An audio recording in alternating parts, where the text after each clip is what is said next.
Tale of Timmy Tiptoes by Beatrix Potter.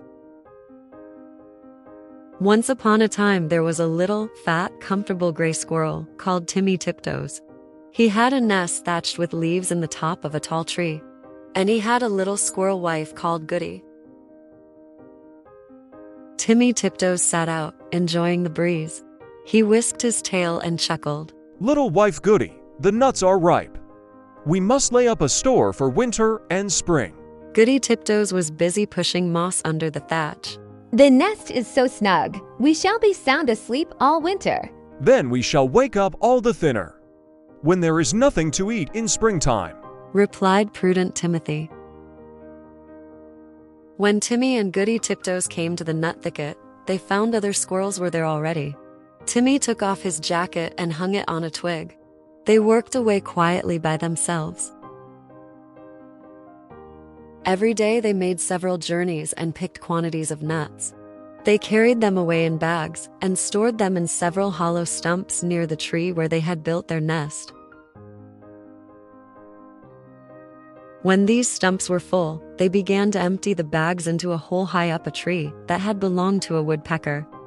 The nuts rattled down inside.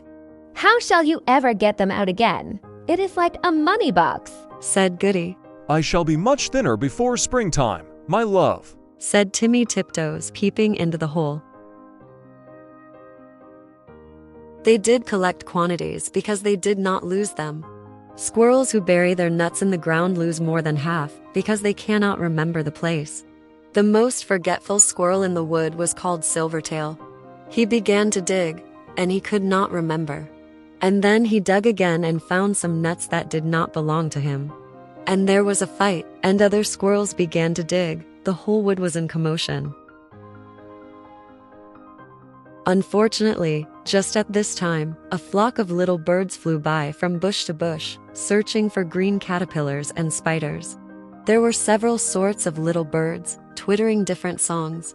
The first one sang, "Who's been digging up my nuts? Who's been digging up my nuts?" And another sang, "Little bread and no cheese. Little bread and no cheese." The squirrels followed and listened. The first little bird flew into the bush where Timmy and Goody Tiptoes were quietly tying up their bags, and it sang, "Who's been digging up my nuts? Who's been digging up my nuts?" Timmy Tiptoes went on with his work without replying. Indeed, the little bird did not expect an answer. It was only singing its natural song, and it meant nothing at all. But when the other squirrels heard that song, they rushed upon Timmy Tiptoes and cuffed and scratched him and upset his bag of nuts. The innocent little bird which had caused all the mischief flew away in a fright.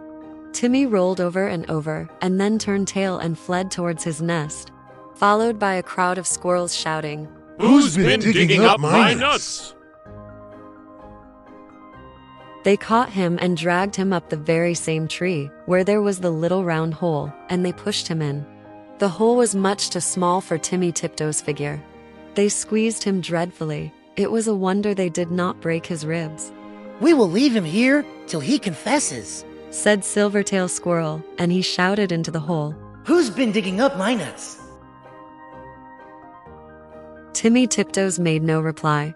He had tumbled down inside the tree, upon half a peck of nuts belonging to himself. He lay quite stunned and still. Goody Tiptoes picked up the nut bags and went home. She made a cup of tea for Timmy, but he didn't come and didn't come. Goody Tiptoes passed a lonely and unhappy night. Next morning she ventured back to the nut bushes to look for him, but the other unkind squirrels drove her away.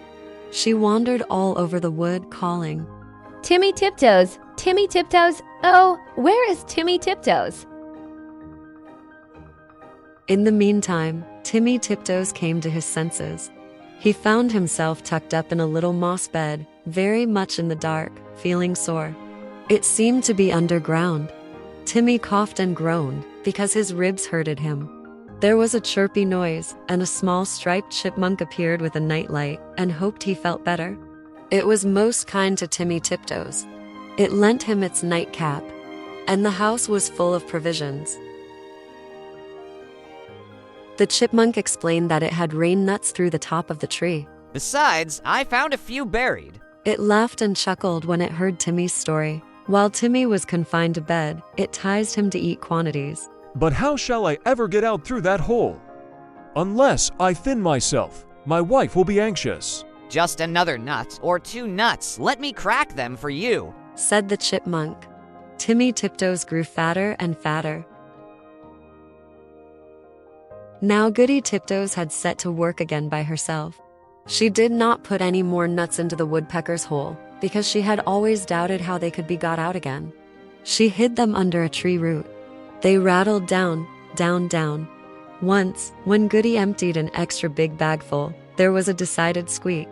And next time Goody brought another bagful, a little striped chipmunk scrambled out in a hurry. It is getting perfectly full up downstairs.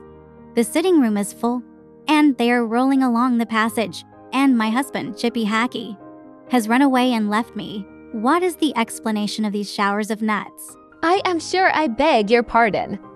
I did not know that anybody lived here, said Mrs. Goody Tiptoes.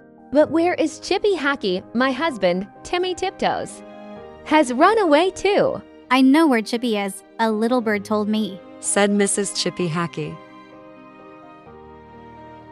She led the way to the woodpecker's tree, and they listened at the hole. Down below there was a noise of nutcrackers, and a fat squirrel voice and a thin squirrel voice were singing together.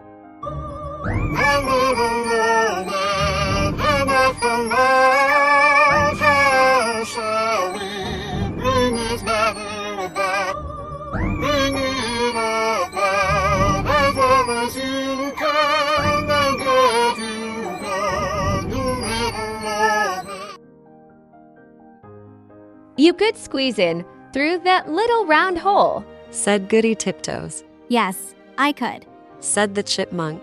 But my husband, Chippy Hackey, bites. Down below there was a noise of cracking nuts and nibbling.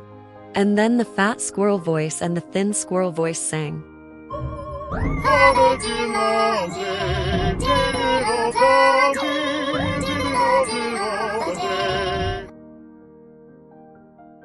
Then Goody peeped in at the hole and called down, Timmy Tiptoes, oh fie, Timmy Tiptoes. And Timmy replied, Is that you, Goody Tiptoes? Why, certainly.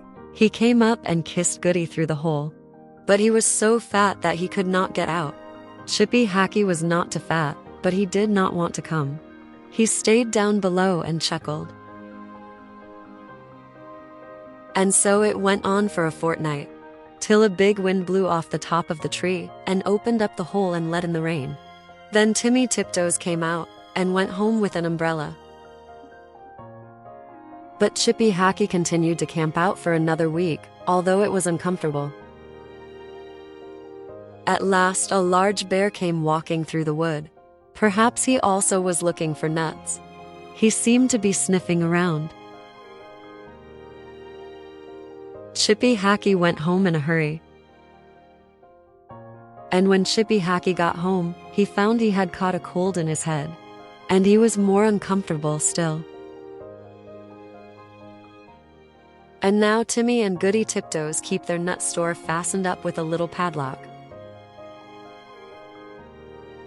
And whenever that little bird sees the chipmunks, he sings, Who's been digging up my nuts? Who's been digging up my nuts? But nobody ever answers. The end.